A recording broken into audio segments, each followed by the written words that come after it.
Hi అండి, welcome to STV. నేను మీ అభయ్. మొత్తానికైతే ఏదైతే కేసీఆర్ ప్రభుత్వం ఉన్నప్పుడు గృహలక్ష్మి స్కీమ్ లాంచ్ చేశారో దాని గురించి మళ్ళీ ఇప్పుడైతే చర్చ అయితే మొదలైంది. ఏంటి అనేది వీడియోలో మీకు క్లియర్గా ఎక్స్ప్లెయిన్ చేసే ప్రయత్నం అయితే చేస్తాను. ఎందుకంటే దీనికి సంబంధించి త్వరలో మీకు కూడా ఏదైనా ఇన్ఫర్మేషన్ వస్తుందనే ఉద్దేశంతో వీడియో అయితే చేస్తున్నాను. ఇక వివరాల్లోకి వెళ్దాం. గృహలక్ష్మి పథకం కింద అప్పటి బీఆర్ఎస్ ప్రభుత్వం హయాంలో పేదలకు మంజూరైన గృహలక్ష్మి ఇళ్ల నిర్మాణాలకు సంబంధించి స్టేటస్ రిపోర్ట్ ఎక్కడి వరకు వచ్చిందన్న విషయమై అధికారులు గ్రామాల్లో ఎంక్వైరీ మొదలుపెట్టారు. ఇప్పటికే జిల్లా యంత్రాంగం గృహలక్ష్మి పథకం లబ్ధిదారుల లిస్టును జిల్లాలోకి అన్ని మండల పరిషత్ అధికారులకైతే పంపింది. ఈ మేరకు వారు గ్రామాల వారిగా ఉన్న పంచాయతీ కార్యదర్శులకు లిస్టును అయితే పంపించారు. అధికార యంత్రాంగం అయితే నివేదిక అయితే తయారు చేసి పంపాలని ఆదేశించింది. ఈ మేరకు కార్యదర్శులు గ్రామాల్లో తిరుగుతూ తమ వద్ద ఉన్న లబ్ధిదారుల లిస్టు ప్రకారం గ్రామాల్లో వివరాలు సేకరిస్తున్నారు.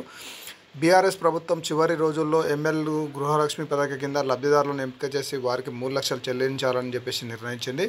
బిక్నూరు మండలంలోని ఓ గ్రామంలో ఒకరు ఫోన్ చేసి, మీ అమ్మ పేరిట గత బీఆర్ఎస్ ప్రభుత్వం ఇల్లు మంజూరు చేసింది కదా, ఆ ఇంటి నిర్మాణం పనులు పురోగతి ఎక్కడి వరకు వచ్చిందని చెప్పాలని చెప్పి ఫోన్ చేయడంతో ఒక్కసారిగా కుమారుడు అయితే షాక్ అయితే గురయ్యాడు. మాకు ఆ పథకం గురించి తెలియదని చెప్పేసి మేము దరఖాస్తు కూడా చేసుకోలేని ఆయన తెల్లముఖం వేశారు. నాకు తెలియకుండా తన తల్లి పేరున కుమారుడైన ఇల్లు మంజూరు అవ్వడం ఏంటంటూ ఆశ్చర్యం వ్యక్తం చేశారు. పైగా కొత్త ఇంటి నిర్మాణం చేపట్టావు కదా, ఆ ఇంటిని ముందు ఫోటో దిగితే చాలంటూ సదర్ కార్యదర్శి ఫోన్లో చెప్పడం గమనార్హం.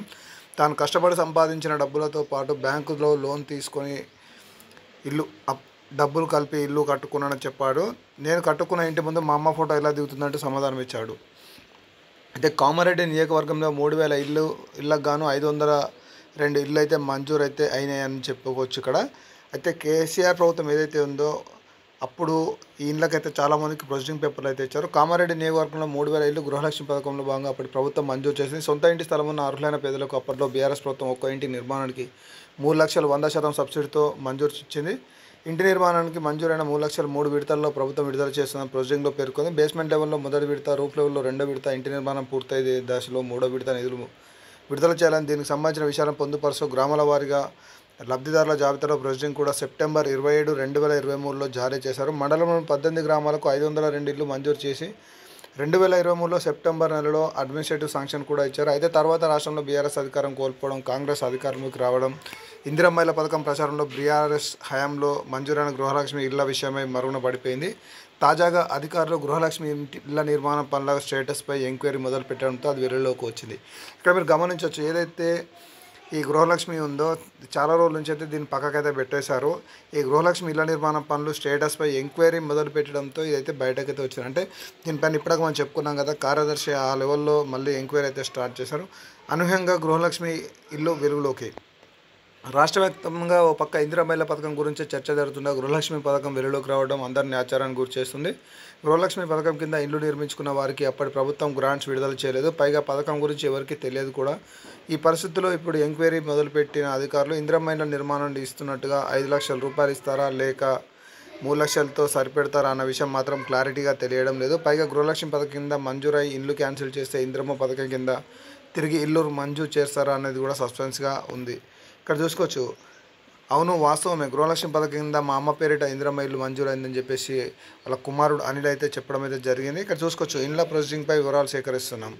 గృహలక్ష్మి పథకం కింద గత బీఆర్ఎస్ ప్రభుత్వం లబ్ధిదారులు ఎంపిక చేసి అడ్మినిస్ట్రేటివ్ శాంక్షన్ ఇచ్చిన ఇళ్ల లబ్ధిదారుల కొందరు ఇల్లు నిర్మించుకున్నారని ఎంపీడీఓ రాజ్కుమార్ రెడ్డి అన్నారు. శుక్రవారం నాడు ఆయన దిశతో మాట్లాడుతూ గృహలక్ష్మి ఇళ్ల నిర్మాణంపై ప్రోగ్రెస్ ఎంతవరకు వచ్చిందో స్టేటస్ కోసం గ్రామాల వారీగా వివరాలు సేకరించే పనిలో ఉన్నామని ఎంపీడీఓ పేర్కొనడం అయితే జరిగింది.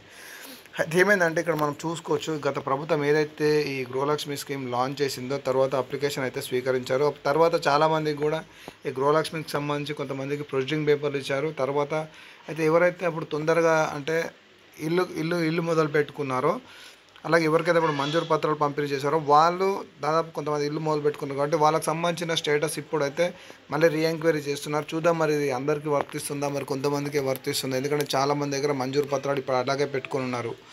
మరి మంజూరు పత్రాలు వచ్చిన వారు అందరికీ మళ్ళీ ఈ 3 లక్షల రూపాయలు శాంక్షన్ చేస్తారా, లేకపోతే ఈ ఇందిరమ్మ ఇల్లు కింద L1, L2 ఎవరైతే ఉన్నారో వారికే ఈ ఇందిరమ్మ ఇల్లుకి సంబంధించి అమౌంట్ ఇస్తుందా, లేకపోతే మరి గృహలక్ష్మికి సంబంధించి ఏమైనా 3 లక్షల రూపాయలు ఇచ్చి అందరితో క్లోజ్ చేస్తుందా అనేది మనమైతే వెయిట్ చేయాల్సిందే. చూద్దాం, దీనికి సంబంధించి అప్డేట్ ఉన్న మరొక వీడియో అయితే చేస్తాను. Thank you for watching STV.